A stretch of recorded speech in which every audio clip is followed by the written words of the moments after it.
جنوبی افریقہ کے خلاف دوسرے اوڈی میچ میں شاندار اور جارحانہ بلے بازی کا مظاہرہ کرنے والے فخر زمان کا موقف بھی سامنے آ گیا ہے۔ فخر زمان نے ایسی بات کہہ دی کہ کوئنٹن ڈی کوک بھی شرم سے پانی پانی ہو جائے۔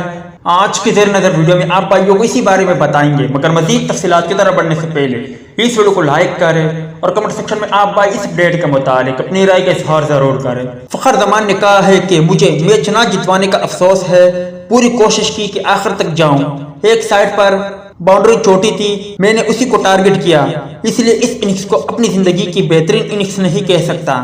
میں نے پوری کوشش کی اور آخر تک فائٹ کیا، اپنی غلطی سے رن آؤٹ ہوا۔ پریس کانفرنس میں انہوں نے کہا کہ بدقسمت رہے کہ اچھا آغاز نہیں مل سکا، یہ میری ذمہ داری تھی کہ گیند پر نظر رکھتا کہ گیند کدھر آ رہی ہے، میں حارث رؤف کو دیکھ رہا تھا، قوانین کے حوالے سے جو باتیں ہیں وہ میچ ریفری دیکھیں گے۔ فخر زمان نے کہا کہ اگر کوئی بیٹسمین ساتھ ہوتا تو ہدف آسان ہو جاتا۔